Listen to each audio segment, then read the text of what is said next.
So what she did is stop interrupting. Let me finish until it's over, and then you can talk, right? So she said, the Canaanite woman said that, okay, well, I'm a dog. Yes, I am a dog, but I'm going to get the crumbs that fall from the master's table. So she acknowledged her position as under the Israelites. It's a new way, a new salvation for God's chosen people. You know, while we about to discuss with people. But let me go ahead and start because we got some further stuff. All right, first and foremost, I'm going to give all praises, honor, and glory to the Most High God, Yahweh, in the name of His only begotten Son, for the world called Jesus Christ, Yahweh Shah, right? We are the Hebrew Israelites. We come out here week in, week out to tell blacks, Hispanics that we are God's chosen people. Right. How y'all doing, family? Y'all love God? Good, man. You good? Sure. All right. Right, but we come out here to tell blacks, Hispanics, and Native Americans that we are the Israelites. We're God's chosen people, right? We're the greatest people on the face of the earth, right? And that the reason why we've been in the condition that we've been in is because we have disobeyed the Most High God, right? And the only thing we got to do now is repent and come back to God and start keeping His laws, statutes, and commandments, right? So, kind of want to discuss a little bit about this little, the Gentile salvation thing that came out a long time ago. And, let's address some of the points. Yeah. Right. So I think one of the things that I just watched today was about Joel 3:8. Okay. So let's bring out Joel 3:8. All right. Right. It's the book of Joel, chapter 3, and verse 8. And I will sell your sons and your daughters into the hand of the children of Judah. Let's start at verse 4. All right. It's the book of Joel, chapter 3, and verse 4. Yea, and what have ye to do with me, O Tyre and Zidon, and all the coast of Palestine? Will you render me a recompense? And if you recompense me swiftly and speedily, will I return your recompense upon your own head? Right. So it's talking about the children of Tyre and Zidon. Right. So I believe let's go down to verse 6. Verse 6, Joel chapter 3 and verse 6. The children of Judah, the children also of Judah, and the children of Jerusalem have ye sold unto the Grecians, that you might remove them far from their border. Right. So the Tyre and Zidon, they sold us, right, to the Grecians. Right. Right. So now God is going to punish them. So now let's go to verse 8. The book of Joel, chapter 3 and verse 8. And I will sell your sons and your daughters into the hand of the children of Judah, and they shall sell them to the Sabians, to a people far off, for the Lord has spoken it. Right. So now go to the blue letter, right? And we're going to look at that word Sabians, right? So go to Joel 3:8 in the blue letter, look at Sabians. So there's two angles that is basically being put out right now, right? Is that the Sabians, they are Gentiles and they're going to get the servants of Tyre and Zidon, right?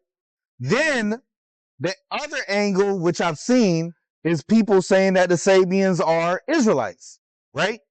And basically, they're looking at the word Sabian and they're looking at, okay, well, it says drunkard or something like that along those lines.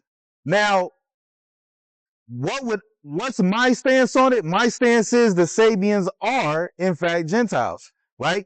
Very simply, right? Let's read the definitions. Let's read the biblical usage, right? So go ahead. Let's start at the biblical usage first. All right. Okay, yeah. This is Joel chapter 3 and verse 8, and we're focusing on the word Sabians. And the section called the outline of biblical usage in the Blue Letter Bible. Sabians, drunkard, or he who is coming, the people of the nation of Sheba. Right? So there's two angles. You see, it says drunkard, right? Or the people who's coming, or the people of Sheba, right? So one thing I was listening to is, Genesis, Hassad was saying that when it says Sabian and it says drunkard, stuff like that, that's the meaning of the word, Right. right? It doesn't mean that's who it's actually talking about. Okay. And I actually agree, right? It literally says it's the people of Sheba, right? So now, what's going to happen to the children of Tyre and Zidon? They're going to be sold they're going to be given into the children of Judah. Right. And the children of Judah are going to sell them to the people of Sheba. Right. Now, let's talk about, the people of Sheba. Let's get Isaiah 60, right? So we can see. So in Joel 3 and 8, it says, the Sabians, a people far off. Now, when is this going to happen? When are they going to be sold, the people of Tyre and Zidon, which are Canaanites? Right. When are they going to be sold, these Canaanites? Are they going to be sold to Canaanites right away in the kingdom? That's really what we're arguing here, right? Because when we look at the people of Sheba, we look at the Sabians, when they're actually in the kingdom, right, in the 1,000-year millennial reign, this is what they're going to be doing. So let's get Isaiah 60 and start at verse 5. All right. This is the book of Isaiah, chapter 60 and verse 5. Then thou shalt see and flow together, and thine heart shall fear and be enlarged, because the abundance of the sea shall be converted unto thee. The forces of the Gentiles shall come unto thee. Right? The forces of the Gentiles shall come unto thee. This is talking about us being saved, us being the light to the Gentiles, right? And them coming to our light. Once we're saved, they're going to come to our light, right? And they're going to be giving us their riches, right? So go ahead and keep reading. Verse 6, Isaiah chapter 60 and verse 6. The multitude of camels shall cover thee, the dromedaries of Midian and Ephah, all they from Sheba. All they from Sheba, shall come. All the Sabians, right, go ahead, shall come. They shall bring gold and incense. So what are the Sabians going to do? Bring gold and incense. They're going to bring gold and incense. What else? And they shall show forth the praises of the Lord. Right? So they're going to, what are they going to be doing? They're going to be giving their riches to the kingdom. That's what they're going to be doing. Right? Let's keep reading. Verse 7. All the flocks of Kedar shall be gathered together unto thee. The rams of Nebaioth shall minister unto thee. They shall come up with acceptance on mine altar, and I will glorify the house of my glory. Who are these that fly as the cloud, and as the doves to their windows? Surely the isles shall wait for me, and the ships of Tarshish first, to bring thy sons from afar, their silver and their gold with them. Right, so this is talking about other nations as well. They're going to be giving gold and silver to the Israelites in the kingdom. Right, go ahead. Unto the name of the Lord thy God, and to the Holy One of Israel, because he hath glorified thee. Right, and let's finish it off with verse 10. And the sons of strangers shall build up thy walls. Right, so is there an interruption in context? No. There's not an interruption in context. So verse 10 is talking about everybody that it was just talking about from verse 6 all the way down. Right. Or from verse 1 all the way down. Right. It's talking about the heathen that are cleaving. There's no interruption in context here. Right. It says, and the sons of the strangers are going to do what? Build up thy walls. They're going to build up thy walls. Go ahead. And their kings shall minister unto thee. For in my wrath I smote thee, but in my favor have I had mercy on thee. Right? So very simply, what are the heathen that cleave going to do? What are the Sabians going to do? They're going to be giving gold, silver, riches to the people of Israel, to the blacks, Hispanics, and Native Americans, right? and they're going to help build up our walls. Right. Now, somebody might say, okay, well, that's hardcore bondage right there. Yeah. They're helping build up the walls. Get Ezra 4:1. They're helping build up the walls. That's hardcore bondage, y'all. Not all the heathen that cleave is going to be hardcore slaves. Right. But let's read Ezra 4:1. This is the book of Ezra, chapter 4 and verse 1. Now when the adversaries of Judah and Benjamin heard that the children of the captivity builded the temple unto the Lord God of Israel. Right? So what are we doing? We're building up the temple, right? Unto the Most High God. That's what we're doing. Go ahead. Then they came to Zerubbabel and to the chief of the fathers and said unto them, let us build with you. So what are they doing? They're doing what? They're cleaving. Right. They're saying, let us help you build up the temple. Let us help you. In the kingdom, we're going to allow them to build up the kingdom, Right. the walls, the temple. We're going to allow them to do that then. We're going to let them help, man. Right? We're going to let them help then. But in this context right here, we're saying, oh, we don't want your help. Right. We're going to do it ourselves. Right. But in the kingdom, they're going to do the same thing. These heathen that cleave are going to say, let us help you do this. Right. That's what they're going to do. So it's not hardcore slavery. It's not hardcore bondage for them to help build up the walls and build up the temple and build up the kingdom. You think it's hardcore slavery because we're programming our mind that the things that we had to go through, right, and build up this kingdom right here, we're now saying that's hardcore bondage. Right. That's what they equating it to. Right.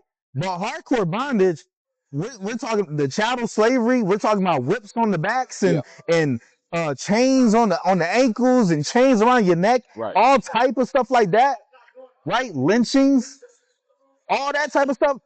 Them helping build up the like we right now, right? We're not hardcore slaves, but guess what? We help build up companies. Right. We work for them, right? That's right. Aren't we a slave? Aren't we a servant? We're a servant. We're serving a company. Yeah. Right? But we're not hardcore slaves. Right? We're not getting beat up on the back. Right. We're not getting whips and chains right now. Right. Right? But we're still in bondage. Exactly. Right?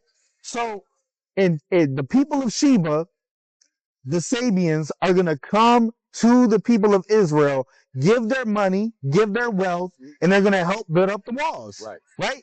Which means what? They're going to be in the vicinity. They're going to be in our midst. Yeah. Right? In our gates. They're going to cleave to us. They're going to be here. They're going to be in the kingdom with us. Right. Right? So they're not a people far off. Right? Exactly. Joel 3:8, they're not a people far off. So now let's go to Jeremiah 12.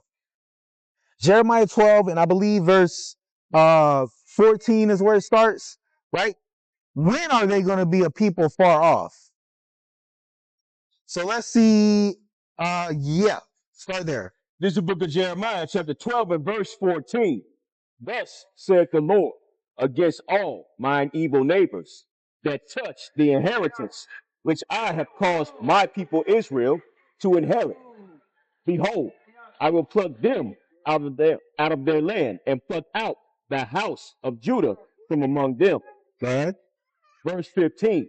And it shall come to pass, after that I have plucked them out, I will return and have compassion on them. Right, he's going to have compassion on who? On the Gentiles. Right. Right? He's actually going to have compassion on them. Right, go ahead. And will bring them again, every man to his heritage, and every man to his land. So then he's going to have compassion onto them after they do what? After they serve their judgment of 1,000 years of captivity and bondage. And then he's going to bring them back to their land. Right? So what are they doing? What are they doing when they're here? Let's keep reading verse 16. Verse 16. And it shall come to pass, if they will diligently learn the ways of my people, to swear by my name, the Lord liveth, as they taught my people to swear by Baal, then shall they be built in the midst of my people. So what do they have to do? They have to diligently learn the ways of our God, of the God of Israel, Yahweh, and They have to be taught these things first. Right. It's not the one. Here's what's so crazy. How are the people of Sheba going to be diligently? Number one, it says they're going to learn in the kingdom, right? Right. Where are we teaching the people of Sheba now? Are we teaching the people of Sheba now? No. No. Where are they? They're all the way over there. Yeah. But close to the land, right? They're all the way over there on the other side of the world. Right. So we're not teaching them right now. So they're going to cleave in the kingdom when we're saved. They're going to cleave during the 1,000 years, and they're going to diligently learn the ways of God, and they're going to want to cleave. Right. And then after that 1,000 years have passed, then they're going to be put back into their own land. When they're put back into their own land, now that's when Joel 3 and 8 happens. Right. That's when the Canaanites are going to be sold to them as servants. Right? This is very simple. Right? But the thing is they want everything to happen immediately. Right? What we believe in, very simple, is yes, they will get saved eventually, but they have to serve their punishment first. Right? 17th edition. Right? And right in verse 16, it literally says, if they diligently learn. If. Right? So read that verse 17 as well. Jeremiah chapter 12, verse 17. But if they will not obey. Right? If they will not obey, go ahead. I will utterly pluck up and destroy that nation, saith the Lord. So what nation is not going to obey? Right. All of them. We already know emphatically that there's going to be a nation that does not obey. Right. Let's go to Revelation 20. We already know emphatically that there's going to be a nation that is not going to obey the Most High God. Right? And that nation, very simple, is Esau, the nation of Edom. Right? The Edomites. They're the ones that are not going to obey. Right? They're going to, literally after the 1,000-year captivity, they're going to try to come against the people of Israel, come against the blacks, Hispanics, and Native Americans. Right? So let's go to Revelation 20 and let's start at verse 1. This is the book of Revelation, chapter 20 and verse 1. And I saw an angel come down from heaven, having the key of the bottomless pit, and a great chain in his hand.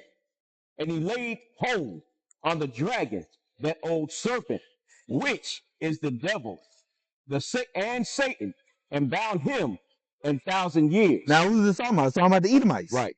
Very simple and plain. He's going to be bound in captivity for 1,000 years. Now, some people will say, well, this is what I'll say. What I've been taught, right, is that this 1,000 years happened during the Dark Ages, right?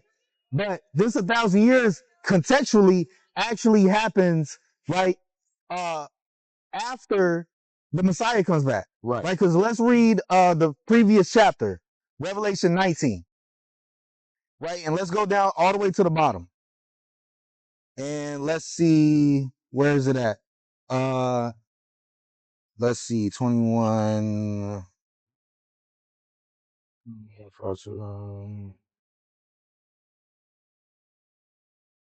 Right, let's start at verse 19. This is the book of Revelation, chapter 19 and verse 19.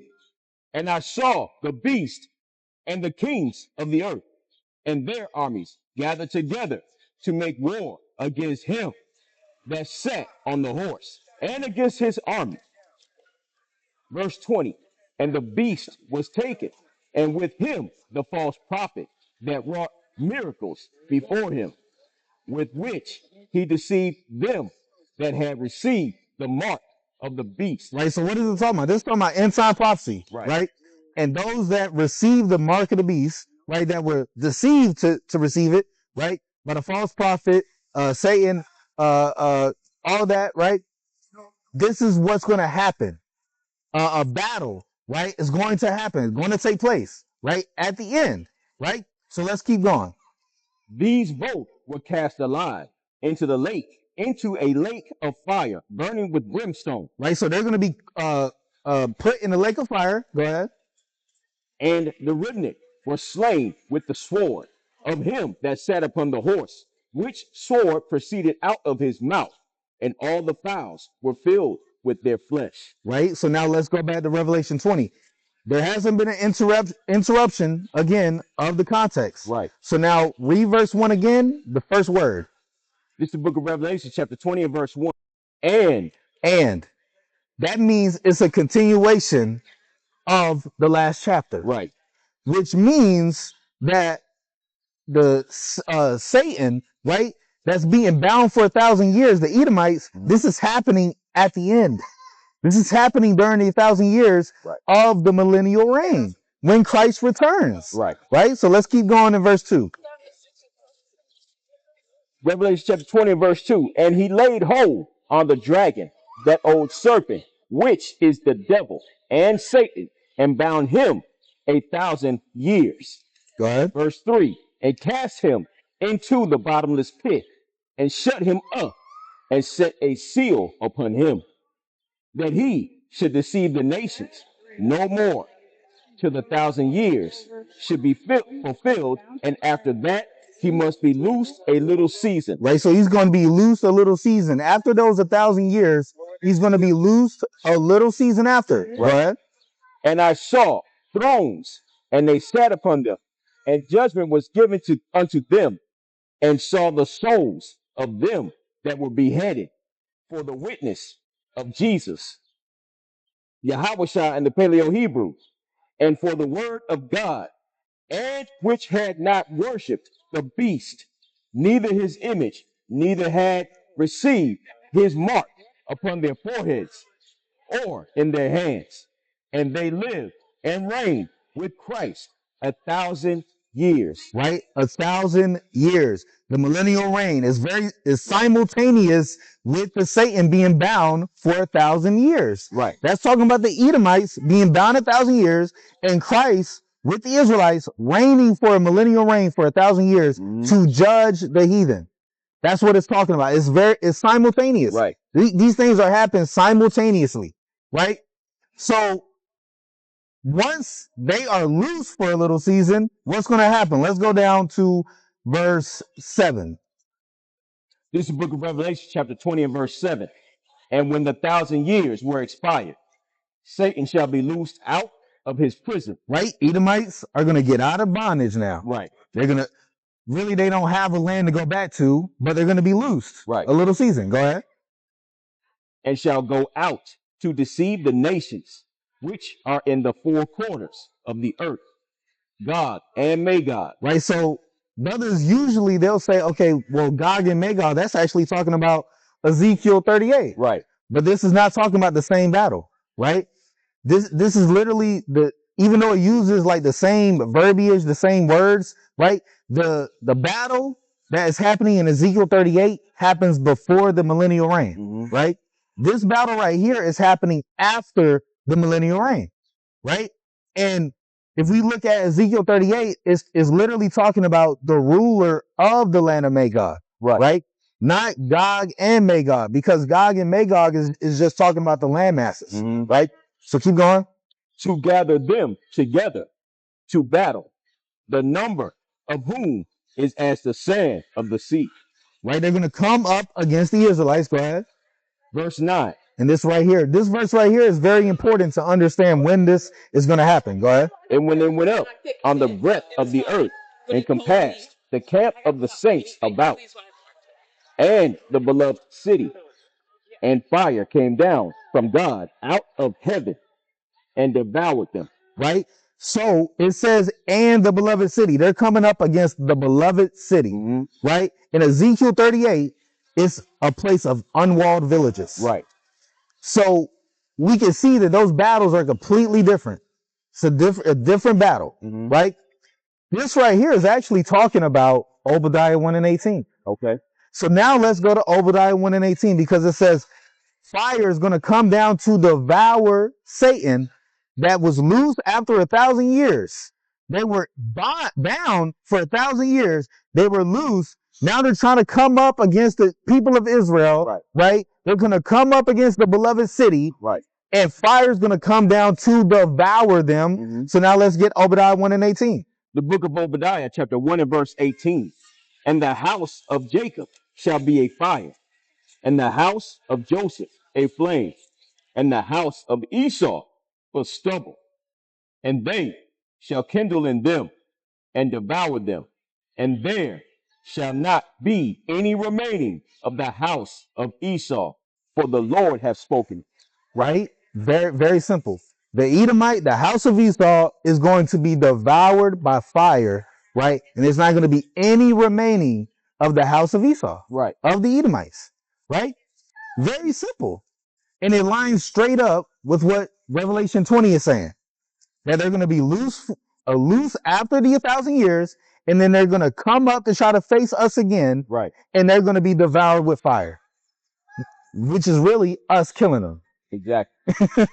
Exactly. Very simple. We're gonna get that work, man. So the Edomites, they're the ones that is not going to obey God. Right. They're the ones that, even though there might be individuals that might want to cleave, right? Eventually, whenever they get put back, Right. or try to let them go, they're gonna try to come back against us again. Yeah. Very simple. And you got some brothers that will try to say that Obadiah 118 might happen before the millennial reign. Right. That makes absolutely no sense. Because if we're gonna say all the evil Edomites are gonna die from Obadiah 1 and 18, who's gonna be in the kingdom as our servants? Right. Wait. You telling me, wait a minute, it's only gonna be Edomites that cleave that are gonna be in the kingdom? Right. And we're going to put them in hardcore bondage? That don't make sense. So Obadiah 118 happens after. That's very simple. Now let's get Isaiah 56. Let's get Isaiah 56. This is another scripture that they use. And we'll start at the top. This is the book of Isaiah, chapter 56 and verse 1. Thus saith the Lord, keep ye judgment and do justice, for my salvation is near to come, and my righteousness to be revealed. Blessed is the man that doeth this, and the son of man that layeth hold on it, that keepeth the Sabbath from polluting it, and keepeth his hand from doing any evil. Now, the whole debate about this chapter here, or these verses from Isaiah 56, 1 to 8, is really, when is it going to happen? Right. Right? And again, this is where they're saying simultaneous salvation. Mm-hmm. It's going to happen simultaneously. Right. Right? But again, we've already read Jeremiah 12. They have to diligently learn the ways of God first. Mm-hmm. So they're going to diligently learn the ways of God in those 1,000 years. Mm-hmm. So Isaiah 56 and 1, when it says, blessed is the man that doeth this, and the son of man that layeth hold on it. Right. Right? This is talking about them getting saved, but it's an eventual salvation, right? An eventual salvation. Mm-hmm. So let's keep reading, because the whole conclusion is going to be verse 8, but let's read the whole context though. This is the book of Isaiah, chapter 56 and verse 3. Neither let the son of the stranger that hath joined himself to the Lord speak, say, the Lord hath utterly separated me from his people. Neither let the eunuch say, behold, I am a dry tree. Right, the son of the stranger. It's talking about non-Israelites. Mm-hmm. I agree, the Ben Nakar, right? Very simple. We don't see any other examples of Ben Nakar being used for Israelites. Okay. I don't see it. If another brother can show it, I would definitely look at it, right? And try to see if that makes sense, right? But keep going. For thus, verse 4, for thus saith the Lord unto the eunuchs that keep my Sabbaths, and choose the things that please me, and take hold of my covenant. You know what? If this is, we wouldn't be eunuchs in the kingdom, No. right? Yeah. So it probably has to be Yeah.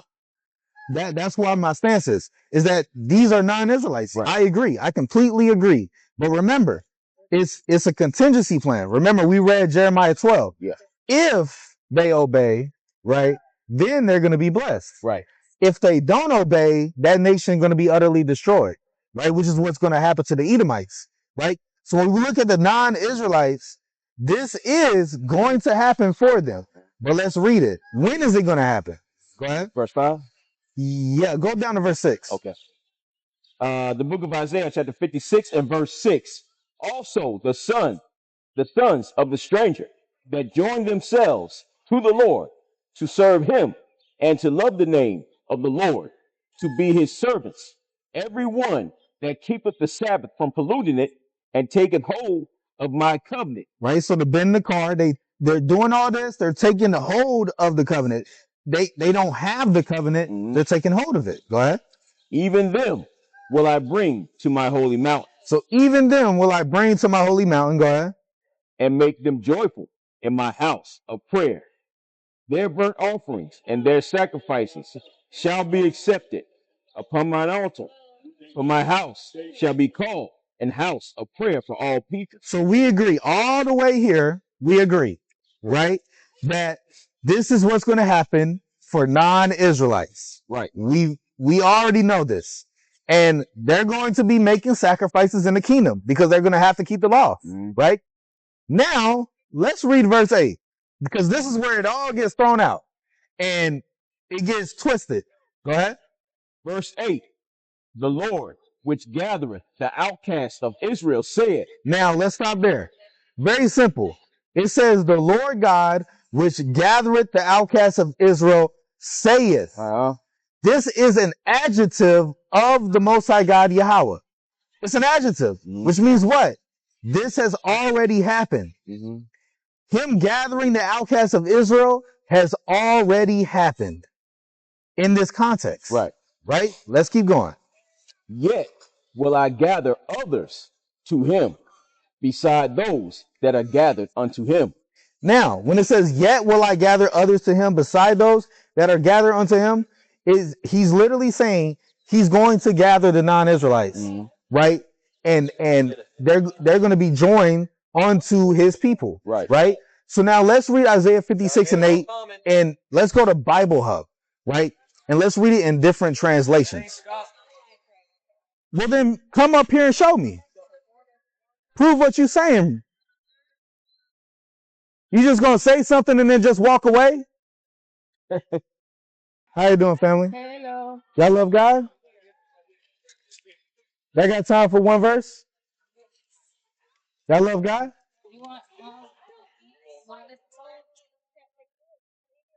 Let's get 1 John 5 and 3 real quick. I'm gonna give you one verse. One verse. So we're gonna read 1 John 5 and 3, right, Brian? This is the book of 1 John, chapter 5 and verse 3. For this is the love of God, that we keep his commandments, and his commandments are not grievous. Right? A lot of us say we love God, but we don't listen to anything he says, right? So if we say that we love God, we got to listen to everything he told us to do, right? We got to keep his commandments, his rules and his regulations, right? That he told us, like, not to eat unclean animals, keep the Sabbath, don't kill, don't steal, don't lie to one another. All these things, we got to start keeping it, right? So our message out here is that blacks, Hispanics, and Native Americans, we're not black, we're not Hispanic, we're not Native American. We're the children of God. We're the children of Israel, and that you read in the Bible, the Israelites. And that the reason why we had to go through everything we went through as a people is because we disobeyed God. We need to come back to God and start keeping his commandments, right? So I'm going to leave y'all with that. Whenever y'all get time, just look that up. All praise.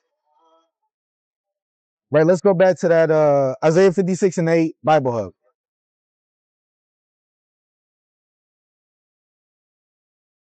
How do you? Just go here, Isaiah 56 and 8.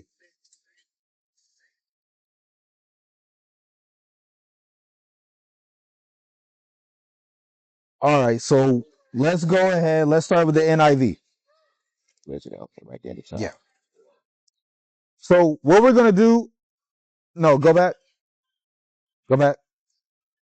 So I want you to have Isaiah 56 and 8 and all those versions so we can just go through them. Right. So what we're going to read here is Isaiah 56 and 8 in different translations besides the KJV and see what it says because it makes it very clear what it's saying. So go ahead.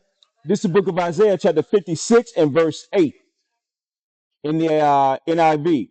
The sovereign Lord declares, he who gathers the exiles of Israel will gather still others to them besides those already gathered.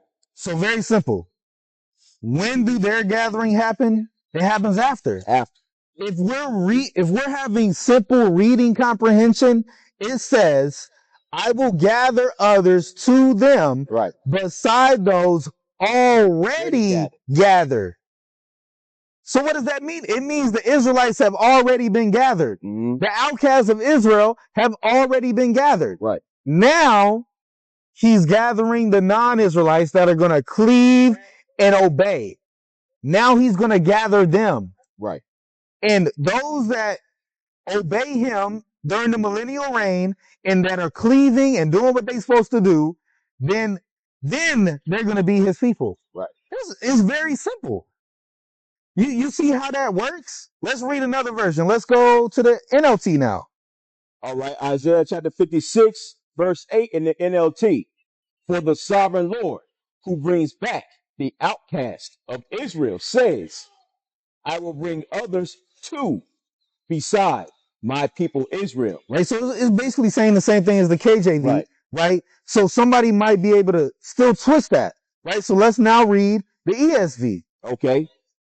The Lord God who gathers the outcast of Israel declares, I will gather yet others to him besides those already gathered.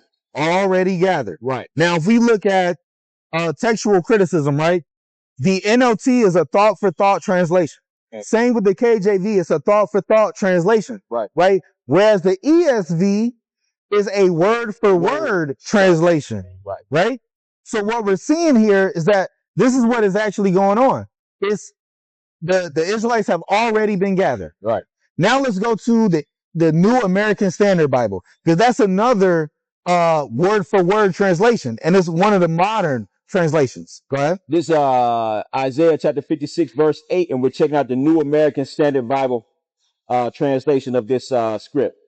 The Lord God who gathers the dispersed of Israel declares, I will yet gather others to them, to those already gathered. Right. So should I keep going? I mean, it's on point, man. It's a lot of verses in these other translations that are word for word translations that are literally saying that the Israelites have already been gathered. So the context in Isaiah 56 is the gathering of non-Israelites happening after. Happening after. And they have to do what? They have to keep the Sabbath. They have to keep the laws. They have to sacrifice, right? They have to pray. They have to do all these things. They have to build up the kingdom. They have to build up the kingdom. They have to cleave to the Israelites. Serve. Right? They have to be a servant. It's very simple. And then they're going to do what? They're going to get blessed. We always read it, Genesis 12:2-3, right? If they bless the Israelites, they're going to be blessed. But if they curse the Israelites, they're going to be cursed, right? That's what's going to happen to the Edomites. It happened to us. Right? Exactly. So very simple and plain. These are verses that are being completely twisted out, right? And no, and it's crazy because they'll say it's in context, but then they're not even really reading the context, or they're not really, it's not really reading comprehension. You get what I'm saying? So now let's go to another verse, right? And one of those things that I want to talk about, right, is pos anthropos, right? Pos anthropos, every human being, right? Every human being. So this is one that they use heavily, right? Very heavily. And it's one of their favorite words in the New Testament is pos anthropos, which is every human being. So now let's go to where pos anthropos is being used. Let's go to Romans chapter 5, and let's read verse 12. Is verse 12 and is verse 18. Okay. Right? So we're going to read 12 all the way to 18. Now, one thing that I would say is this. I have always been taught, right, being that I was in Sakari and being in Genesis, that one thing that was always said, phrase that was always said, context supersedes etymology. Right. What they're doing is having the etymology of a word supersede the context. And what do I mean by this? Every human being means every human being, right? Right. If you just say pos anthropos by itself, it means every human being. So you could be talking about literally every human being on the earth, right? But let's say I say every human being that's in America. Right. Am I now talking about every human being in the world? No. I'm talking about every human being where? In America. In America. You see how context Yeah. superseded the etymology of the word? People miss that, man. They get tripped up over that. Right. But it's simple. It's very simple. It's simple reading comprehension. So now let's see in the context what pos anthropos means in these verses. You might So need to go to the concordance. Just No, because all we're doing now is just looking at the context and what it means with the context. We already know pos anthropos means every human being. That's very simple, right? right. So now let's go to Romans 5:12. Go ahead. This is the book of Romans, chapter 5 and verse 12. Wherefore, as by one man's sin entered the world, and death by sin, and so death passed upon all men. Right, so that's all men, here, pos anthropos, every human being. Mm-hmm. So now, what they're saying is very simple. When Adam transgressed, he condemned every one of his descendants, every human being. Right. Okay, let's keep going. Let's keep reading. And so death passed upon all men, for that all have sinned. Verse 13. For until the You know what? We can skip down to verse 18 because I basically already told the context there. Okay. Is that the whole point is this: Adam transgressed, Right. and it led to the condemnation of every descendant that came of Adam, which is every human being on the earth, because we all come from what? We all come from Adam, right? Right. So now let's read verse 18. Therefore, by the offense of one judgment came upon all men. Came upon all men, pos anthropos, every human being. Go ahead. To condemnation. Even so, by the righteousness of one. So what they'll say is, see, it says, even so, by the righteousness of one. Mm-hmm. Go ahead. The free gift came upon all men unto justification of life. So now my question will be this. If we're saying even so, right, just like when Adam transgressed, it condemned every human being. If we're going to say even so, every human being gets the free gift of justification of life, wouldn't that mean that there's not going to be anybody that receives an everlasting death? It would seem that way. It would seem that way, right? Yeah. There's nobody on the earth that's going to have an everlasting death. That's what it seems like it's saying. Yeah, it seems like, yeah, to the untrained reader, yeah. But they will say that no, it's every human being in Christ. Mm-hmm. Wait a minute. Hold up. Hold on. The context is clear. If we're going to read it the way you're saying, that it's every human being, right? That's going to get the free gift of justification of life. There you go. Very simple. Very simple. Right? But let's read verse 18 again. This is Romans chapter 5 and verse 18. Therefore, as by the offense of one judgment, let me start again from the top. Therefore, as by the offense of one judgment came upon all men to condemnation, even so by the righteousness of one the free gift came upon all men unto justification of life. So who is that? The righteousness of one? That's talking about Jesus Christ. Right? So who Christ died for is given the free gift of justification of life. The context is very clear if you actually are reading it. with reading comprehension again. Yeah. Whoever Christ died for, every human being that Christ died for gets justification of life. Right. Very simple. So now let's go to Romans 5 and verse 9, I believe is where the context actually starts. Right? Same chapter. We're going to just go up to verse 9. This is the book of Romans, chapter 5 and verse 9. Much more then, being now justified by his blood. So who's it talking about? The ones that are being justified by the blood of Christ. That's who it's talking about. Right. Who's justified by the blood of Christ? Israel. Israel. Where does it say that non-Israelites are being justified by the blood of God? Right. I mean, by the blood of Christ. It doesn't say that. In Matthew 27, right? It literally, Pilate literally washed his hands and said, the blood of Christ is not on me. Right. But the people of Israel, the ones that wanted Christ to be put to death, right?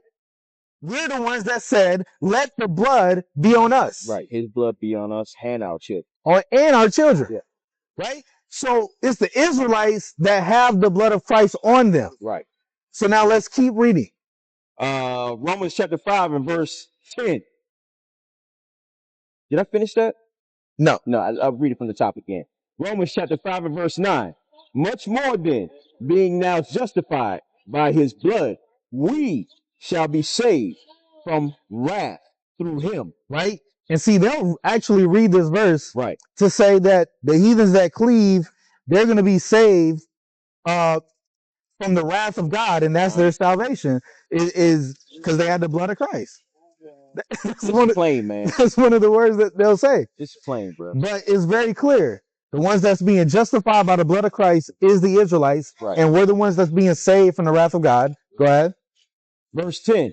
For if when we were enemies, we were reconciled to God by the death of his son. Question.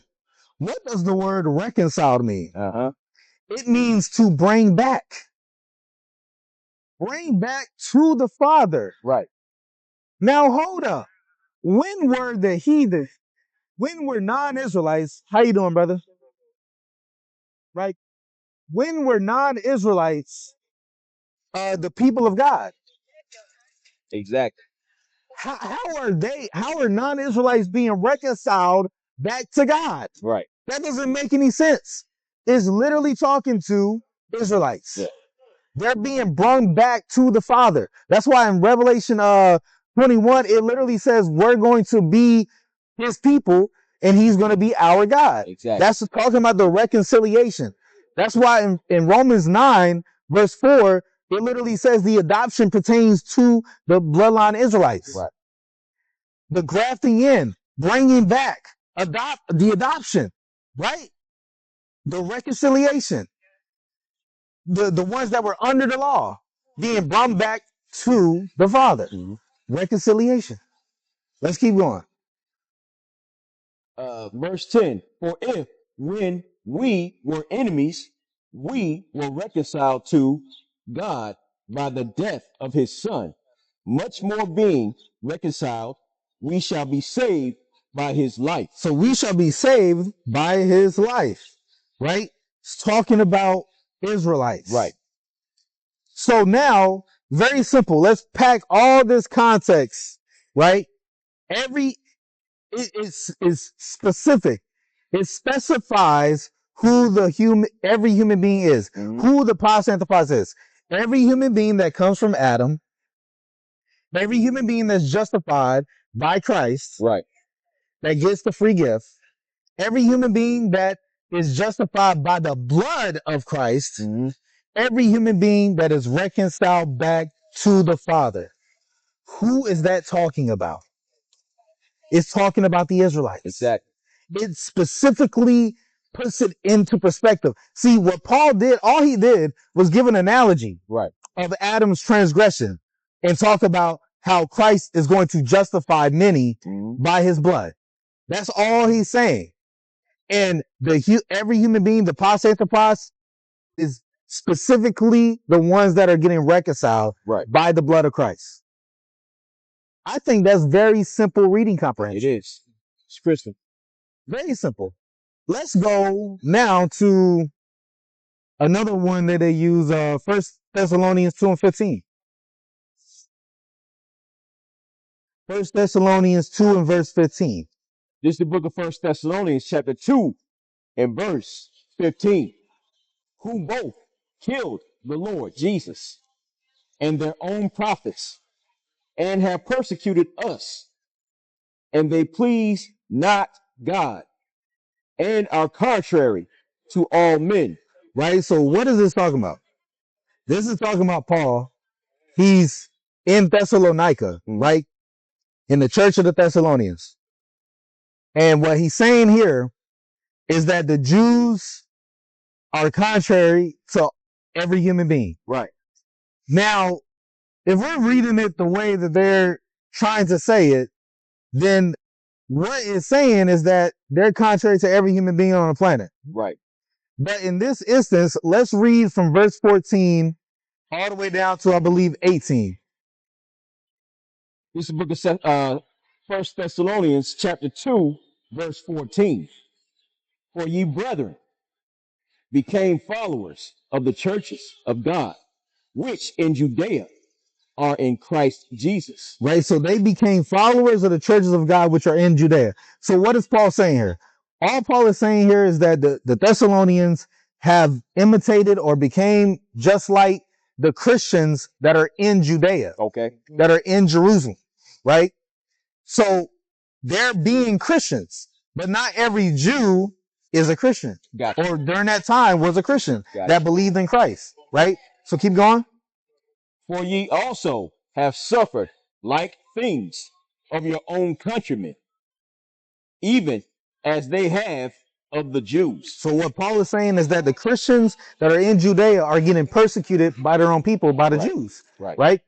Just like the Thessalonians, they're getting persecuted by their own people because they're Christians. Right? So what they'll say is, oh, well, they're being persecuted by their own countrymen. They're in Greece. So now they're being persecuted by non-Israelites. Right. Well, let's go ahead and let's get rid of that. Right? Okay. How you doing, brother? Doing well. You love God? Yes, sir. You got time for a minute by God? Sure. Right? All right. Give me 1 Peter 2 and 21. You're a Christian, right? I'm a Mormon. Oh, you're a Something Mormon. like a form of Christianity. Yeah, it's a denomination of Christianity, right? Yeah. So get 1 Peter 2 and 21. Right? This is the book of 1 Peter chapter 2 and verse 21. Right, but do you believe in Christ? Yes, sir. Okay, go ahead. For even hereunto were ye called, because Christ also suffered for us, leaving us an example, that ye should follow his steps. Go ahead. Verse 22, who did no sin. Right, so as a Christian, if we believe in Christ, we got to follow his steps, and he did no sin. Right? Do you know what sin is? Yeah, it's basically a wrongdoing in the eyes of like Christ and like those kind of values.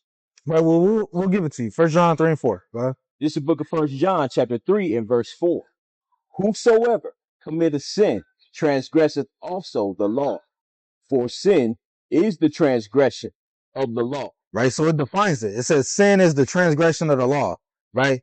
The law that it's talking about is the Mosaic law that was given to the Israelites. Right? So when it says he did no sin, he did not transgress the Mosaic law. Right? The laws of God. Okay. So now we as Christians, we got to follow him, and we got to walk in his steps and do what he did, which is to keep those commandments. Right? So now question is well, what are the commandments that we got to keep then? Like one. I don't know. There's a lot. There's a lot, Yeah. right? It's all in the first 5 books of the Bible, right? Mosaic law. Thou shalt not eat unclean animals. You ever heard of that? Yeah. Do you believe that we can't eat it? I don't see like the harm in doing. I mean, I guess it just depends on Mhm. like if you're starving or and you don't have access to like clean food, then I feel like there's sometimes there's workarounds. I mean, you could say that, but let's say there's actually people in the Bible that died that would they died for not eating pork, and Mm-hmm. they were being trying to be forced to eat pork, but Yeah, they was like, no, what, I'm not doing that, and they died for God. yeah. So that's how serious they took it, Mm-hmm. right? So when we look at, well, it's not doing harm to us, really it is actually doing harm to you. You may not recognize, but it's actually doing harm to your faith and you believing in God, because God is the one that told you not to do it. God is the one that told you to not eat pork, shrimp, crab, lobster, right? Anything in the waters that don't have fins and scales. Right. God told us not to do it. So when we're not doing what God tells us to do, we're actually doing harm to ourselves, because God then is going to be fighting against us. Yeah. Okay. You get what I'm saying, right? You right? So let's get Leviticus 11. And this is where he tells us not to eat it, right? Okay. Just to show you the proof, right? That God said it. So let's start at verse 1.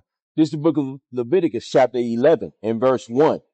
And the Lord spake unto Moses and Aaron, saying unto them, Right? So it says, and the Lord spake, right? So it's the Lord that's given this commandment, right? Mm-hmm. So now let's drop down to verse 7. verse 7, and the swine, though he divide the hoof, So when it says the swine, it's talking about the pig, right? Pork, right? Okay. Pork chops, barbecue ribs, and all that baby stuff. backs, Go ahead. and the swine, though he divide the hoof, and be cloven footed, yet he cheweth not the cud, he is unclean to you. Right? So God said the pig is unclean to you. Go ahead. And of their flesh shall ye not eat, and their carcass shall ye not touch. They are unclean to you. So of their flesh shall you not eat, and you can't even touch their dead carcass. Right? That's how unclean they are. Right? So now let's go to Isaiah 66. Right? Isaiah 66, 15 to 17. Right? Gotcha. And this is to show you that it's it's an end time prophecy that shows that if we're eating these things and if we're caught eating these things in the end time, we're going to be put to death for it. We're going to be judged for it, right? Go ahead. This is the book of Isaiah, chapter 66 15. Yeah. and 15. For behold, the Lord will come with fire, and with his chariots like a whirlwind, to render his anger with fury, and his rebuke with flames of fire.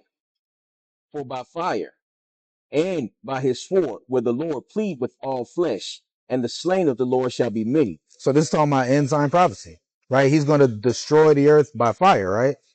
And he's going to kill a bunch of people, right? So remember, he killed the earth before by water, right? The flood.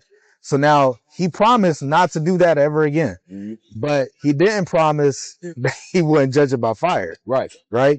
So now go to verse 17. Verse 17. They that sanctify themselves and purify themselves in the gardens behind one tree in the midst, eating swine's flesh, and the abomination and the mouse shall be consumed together, saith the Lord. So this is end time prophecy, and it says that if he catches you eating swine's flesh, abominable foods, the abomination, and the mouse, which is another abomination or abominable food, Yeah. he's going to consume you with fire. So that's how you're doing harm to yourself. So what we're teaching out here, brothers, that blacks, Hispanics, and Native Americans, right? We're not actually black, right? What's your father's race? I'm Samoan. Samoan. Yeah, my dad. Really? So my dad's black and I'm Samoan. Okay, so black and African American or Haitian or Jamaican, Black French. black French. Yeah, but so So African and he's something.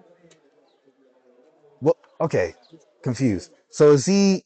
So you're saying black French as in he's from France, but he's black. I think his dad was from, not his dad, but like his dad's lineage is from France.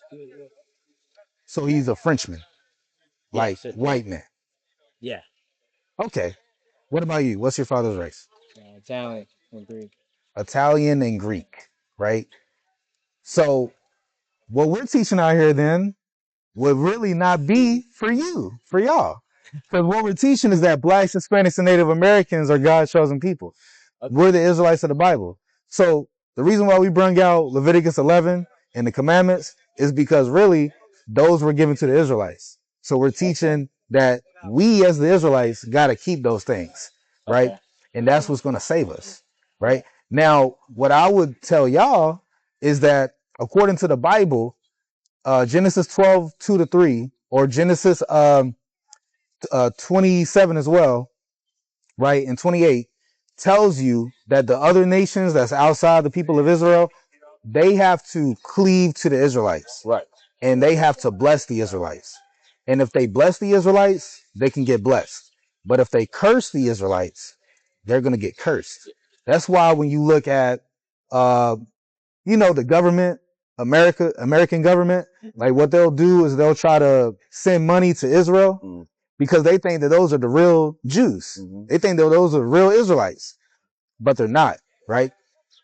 But they're doing it for a certain reason. It's because they're trying to bless the Israelites. Thinking that they're going to receive. Thinking that they're going to receive blessings. Okay. Right? But what the Bible is saying, the Jews are, they're the ones that's in captivity. They're the ones that's getting oppressed. They're the ones that's at the bottom, right? And that's the blacks, Hispanics, and Native Americans. The real ones. Right? But the ones that say they are Jews, right? Let's read Revelation 2:9 real quick. We like to prove everything we say with the Bible, right? Yeah. So Revelation 2:9, it literally says, them that call themselves Jews, but they're not the Jews, right? They're lying. Go ahead. Revelation chapter 2 verse 9 says, I know thy works and tribulation and poverty. So what he's saying is, I know the works, tribulation, and poverty of the true Jews, of the true Israelites. Go ahead. But thou art rich. But thou art rich. So they're in poverty. They're going through tribulation, but they're rich. Meaning they're not financially rich, but they're spiritually rich. Go ahead. And I know the blasphemy of them which say they are Jews. So blasphemy is a filthy lie, right? So this is a filthy lie that a people is going to be saying or proclaiming that they're the Jews. Go ahead. And are not, but are the synagogue of Satan. And this is the words of Christ. He's literally saying there's going to be a people that comes about that's going to say that they're the Jews and they're not the Jews, but they're the synagogue of Satan, right? And if you look over there, most of the Jewish people over there, they're not keeping the laws. They're not.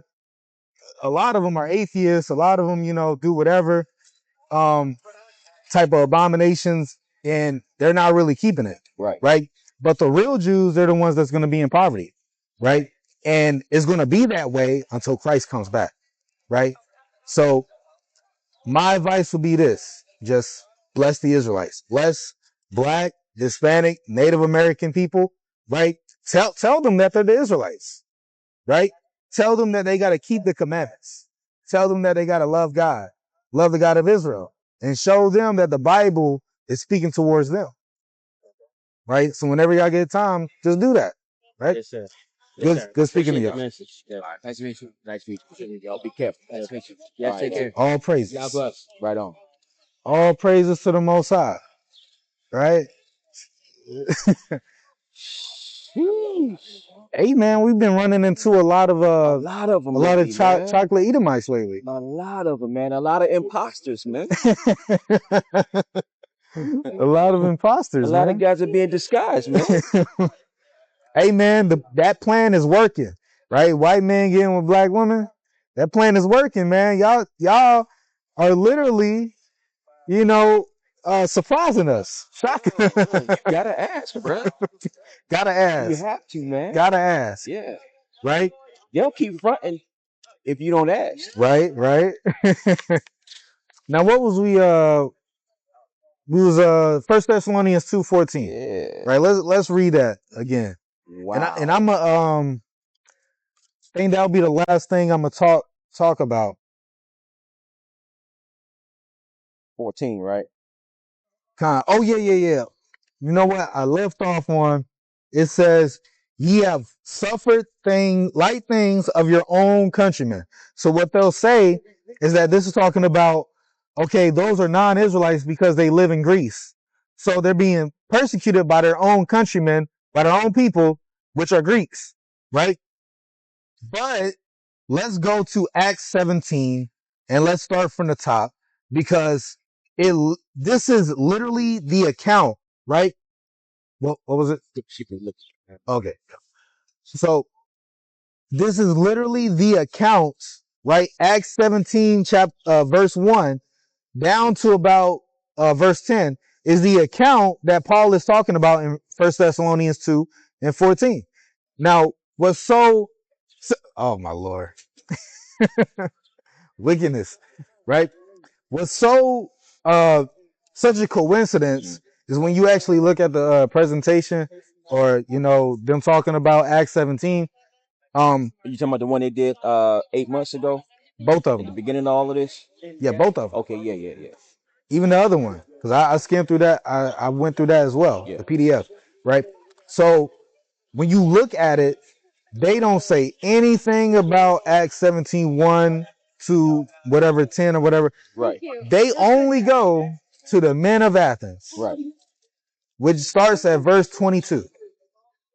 But the actual account that these guys are talking about in 1 Thessalonians 2, 14 to 18, 14 to 16, they don't go to this account in Acts 17.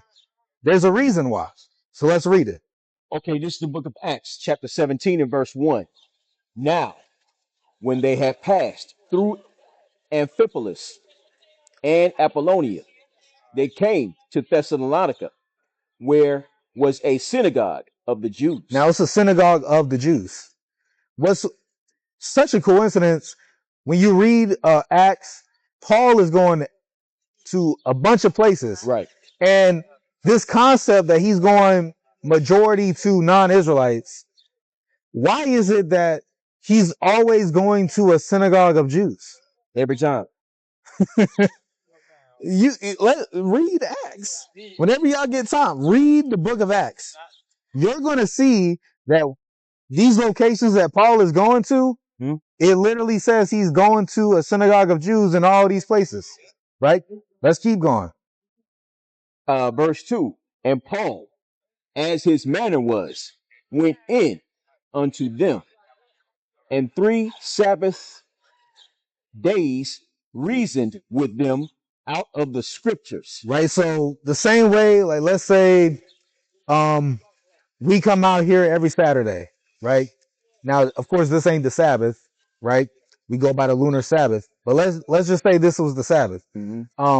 He basically saying he went there into the synagogue every Sabbath day, 3 Sabbath days, so 3 times, right? So these are 3 weeks that he went, but he went every Sabbath day to reason with them out of the scriptures and to talk about what? Talk about Christ. Go ahead. Verse 3, opening and alleging that Christ must needs have suffered and risen again from the dead, and that this Jesus whom I preached unto you is Christ. Right, so he's teaching about Christ. Go ahead. And some of them believed. So some of the Jews believed. Go ahead. And consorted with Paul and Silas. And out of the devout Greeks, a great multitude. And of the chief women, not a few. Right, so the prominent women and the devout Greeks. Now they'll say that this is non-Israelites, that these are devout Greeks. But here's the thing. What's very interesting is when you piece it together with 1 Thessalonians 2 and verse 14, remember, the Thessalonians that are in the church are getting persecuted by their own people, right? So now, if they're getting persecuted by their own people, that means we got to see that they're getting persecuted by Greeks, right? By actual Greeks, right? But let's keep reading. But the Jews which believed not move with envy. So the Jews that believe not, they're the ones that moved with envy. They're the ones that did what? We're going to read it. Go ahead. Took unto them certain lewd fellows of the baser sort, and gathered a company. So the Jews that didn't believe, they're like, we got to gather a company to go after Paul. Right? Go ahead. And set all the city on an uproar, and assaulted the house of Jason, and sought to bring them out to the people. So they started an uproar. They started a riot. And they were like, bring us Paul. Yeah, it's on, man. Right? Bring them to us. Right? Go ahead. Verse 6, and when they found them not, they drew Jason and certain brethren unto the rulers of the city. So then when they couldn't find Paul, they were like, you know what? We couldn't find him. Right. You know what? We're taking Jason. Get Jason. We're going to take other brethren, right, with other Israelites, right? And we're going to bring them to non-Israelites, right, to the rulers of the city, to the rulers of Thessalonica. Right. Right, go ahead. These that have turned the world upside down are come hither also. Verse 7, whom Jason had received, and these all do contrary to the decrees of Caesar, saying that there is another king, one Jesus. So they're telling the non-Israelites, look, man, Jason and them, they let these guys come in here and speak of another king instead of Caesar. Right. And saying they're speaking of a king named Jesus. Right. Jesus Christ. Right? Like, you got a question? You got a question? Not a question. No? Perspective. He said, not a question, perspective. Perspective. Well, what was the point of that? Communication. Except that's what a perspective is. Okay. What's the point? You agree with that, The point sis? is kindness. Okay. Respect. We're about to do. Kindness deserves respect. Okay. What's the point of you bringing that out to me? My apologies. I didn't mean to say something that you're blind to. No offense, man. I'm asking you to clarify. I can't clarify something that you should know yourself.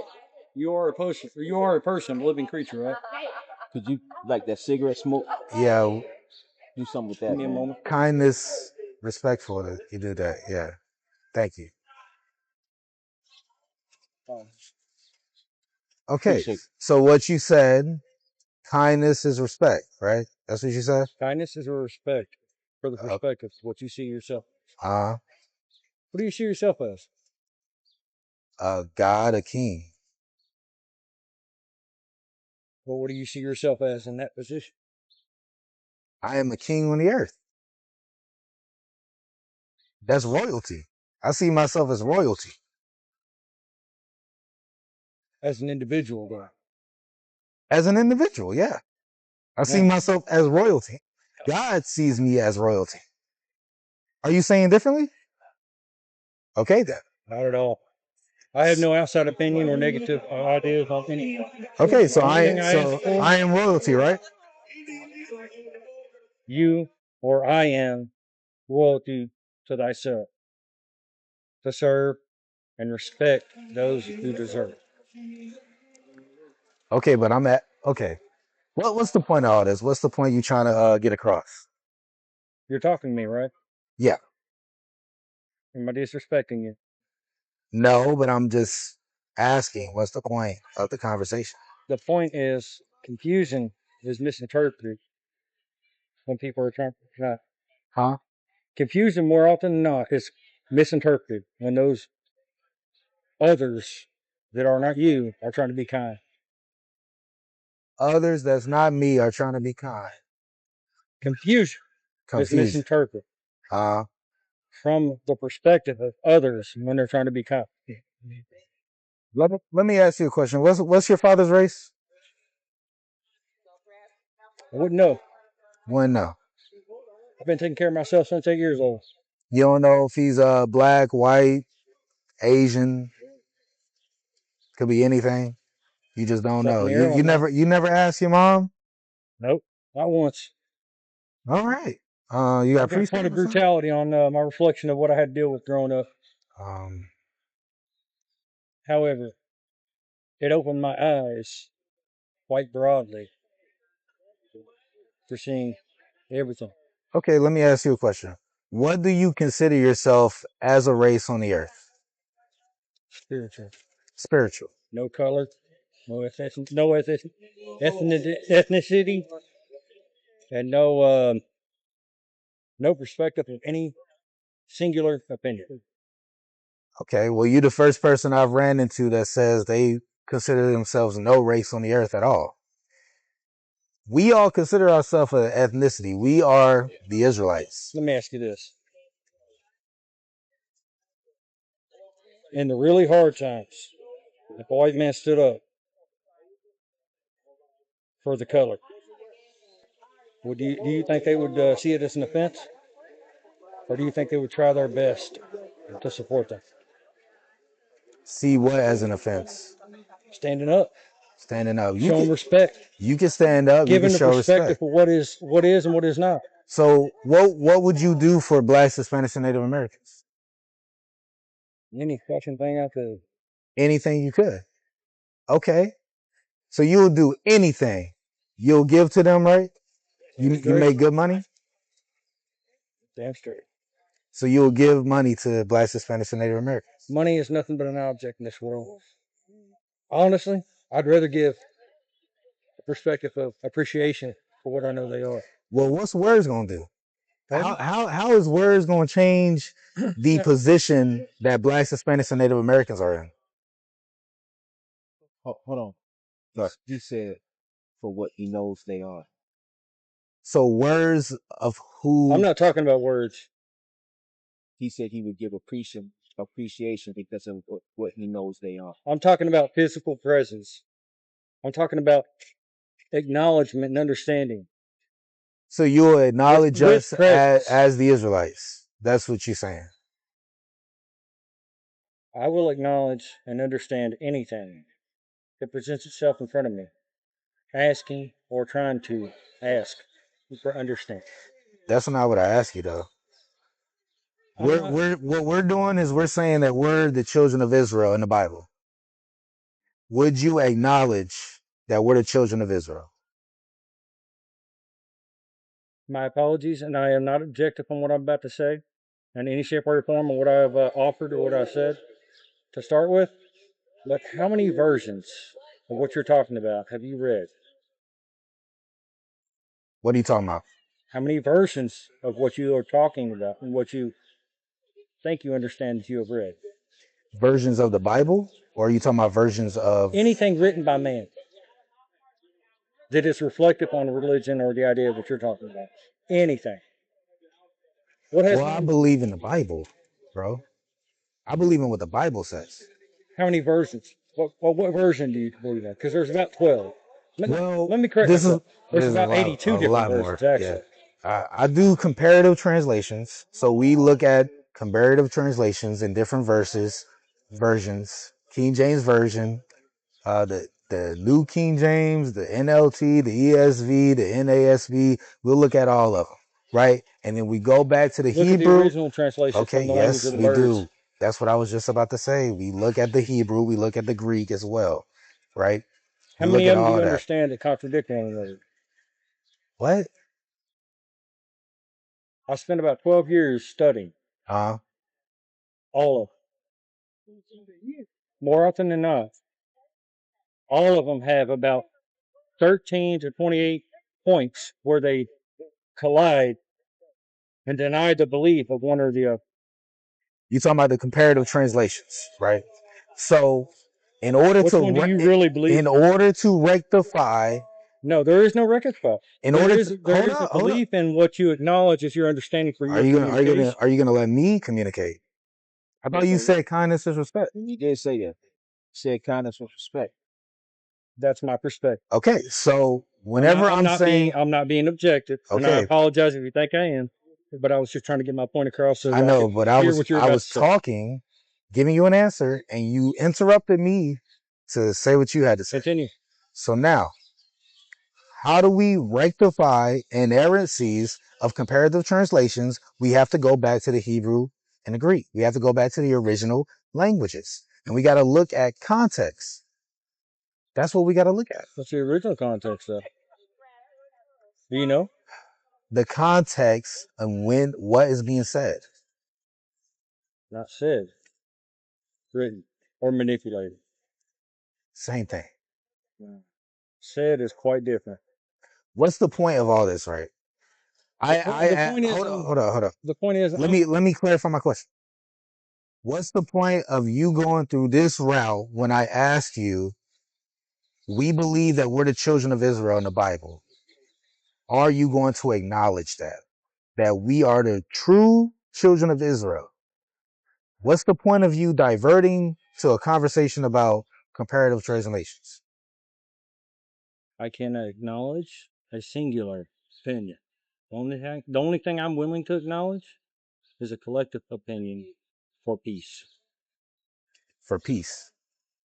And understanding. But you will not acknowledge. Get Matthew 15. Get Matthew 15. See, the thing is that the other nations that actually acknowledge the children of Israel for who they were, right? And they acknowledge their position on the earth, they're the ones that got blessed. So I'm going to show you. Acts 15, verse 24. Hold on, let me finish these verses out and then you can talk. Okay, go ahead. Here's the book of Matthew, chapter 15, and verse 24. But he answered and said, I am not sent, but unto the lost sheep of the house of Israel. So Christ said he's not sent, but unto the lost sheep of the house of Israel. Go ahead.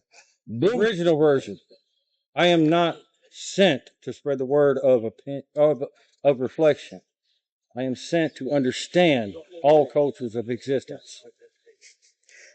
Go ahead. Verse 25. Then came she and worshipped him, saying, Lord, help me. So this is a Canaanite woman, and she's saying, help me. Go ahead. But he answered and said, it is not meet to take the children's bread and to cast it to dogs. So he called the Canaanite woman a dog and said it's not right to take the children's bread that's given to the Israelites and give it to you, a Canaanite woman who is a dog. Go ahead. The original text on it. Go ahead. Keep reading. She said, truth, Lord, yet the dogs eat of the crumbs which fall from their master's table. So what she did is stop interrupting. Let me finish until it's over and then you can talk, right? So she said, the Canaanite woman said that, okay, well, I'm a dog. Yes, I am a dog, but I'm going to get the crumbs that fall from the master's table. So she acknowledged her position as under the Israelites because she's calling us her masters. That's what she's calling us. No. Go ahead. Keep going. Verse 28. Then Jesus answered and said unto her, O woman, great is thy faith. Be it unto thee, even as thou wilt. And her daughter was made whole from that very hour. So then Christ blessed her by healing her daughter because she acknowledged her position on the earth. Now, what do you see on the broader spectrum of that? You said what? What do you see on the broader spectrum of that hasn't been spoken in the words he's read? Go ahead and bring it to my attention. Go ahead. It is a point of understanding, a deniability that cannot be misunderstood in any shape or form other than acceptance and understanding, an acknowledgement of appreciation for anything that creates or gives life. That's it? What does that line, what you just said, does that line up with what was just read in Matthew 15? She accepted and she understood. She understood what? That anything that she tried to do herself had no place for anyone else's opinion other than her own, for the version of what she believed in. Negative. You got that from her saying that it's okay change the life of others to understand that so that they could change the life of more people. Are you done with your answer? My apologies if you thought it was an insult, but no, it was no insult. I'm asking I've read too many because fucking I versions. thought you was done. My apologies for my insult on the cursing. I've read quite a few too many versions of the text of what you're talking about right there. There's about 13 different versions of exactly what you read on the verses what you were talking about. So what About are, 12 of them hold up. So what are have they separate saying? meanings of Hold up. what you read. We're having a conversation. I'm listening. Okay. In those other translations, what are they saying? They're making it very clear that, to my opinion, to put it to you in a simplified version, they're making it very clear that every living creature needs to understand one another equally without any objective opinion so that they can overcome any hardship. Done with your answer, right? Here's the thing. You're saying to understand equally. Yet she understood that she was a dog, and she understood that she had masters above her, that And those she's going to masters get, had hold up, above them. that she is going to get crumbs from her master's table. Those masters had masters above them. Does that sound like equality to you? Those masters had masters Hold up, above I asked them. you a simple question. Yes, Does that sound like, that sounds like equality? So you would be a dog getting the crumbs from the master's table? And you think that's equal with the master? Do you have a job? Yes, I have a job. Do you know how many corporate or how many business officials have positions above everyone that are above you? In the company, am I equal with the higher ups? How many of them do you know? How Am many of I, them do you hold understand? up. Only reflection of what I'm talking Am about. I equal in the company with the higher ups? No, you're not. No. And you won't be. So what's your point? My point is you need to know and you need to understand, and all of us do, that the only position we hold is empowering those that are in the same place we are. Right? You're not in the same place as me. You're not in the same place as us. Get Deuteronomy 7 and 6 real quick. I want to read this verse and you let me know what it means, because you're saying equality, but the God of the Bible actually believes in superiority, right, of his people, of the Israelites. Go ahead. This is the book of Deuteronomy, chapter 7 and verse 6. For thou art an holy people unto the Lord thy God. The Lord thy God hath chosen thee to be a special people unto himself above all people that are upon the face of the earth. They're above all people. Are they equal to all people? Is there a label on that comment? Is there a self-reflection that isolates that comment to anything? Just answer this question simply. I can't. Does it say above all people or equal to? You have to. You have to answer It's an it simply. impossibility. It's not impossible. It's a contradicting comment. We literally read a Answer the verse. question. We literally read a verse that says above all people. It's a contradicting comment. How is it a contradicting comment? How y'all doing? How y'all doing, family? If I tell you I respect you. One second. Read that verse again for them. I want to ask y'all a question after we read this verse. Evening. I'll leave it be. My apologies for asking. This is the book of Deuteronomy, chapter 7 and verse 6. For thou art an holy people unto the Lord thy God.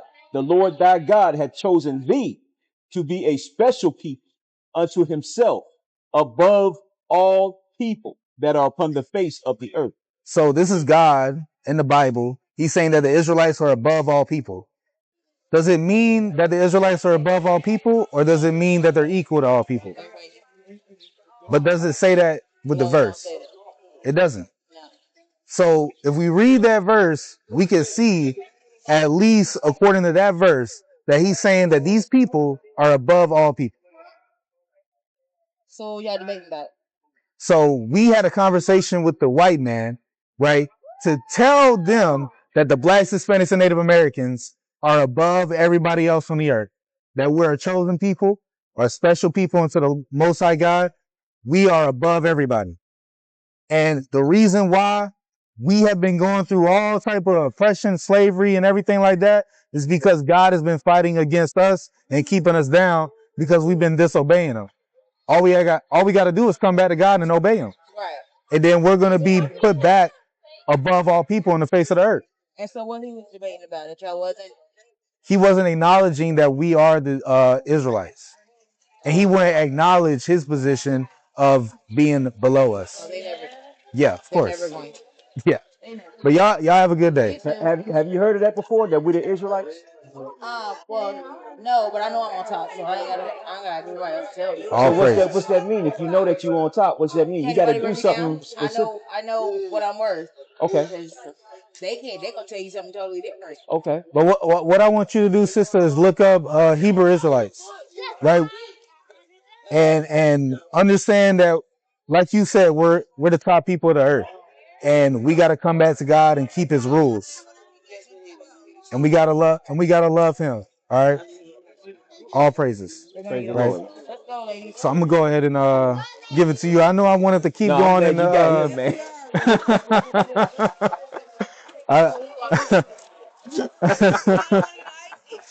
You know, I did wanted to keep going in the thing, but you know what? I might, you know, like I plan on doing. I'm putting a lesson or whatever. But yeah, that was a good camp. So Yeah.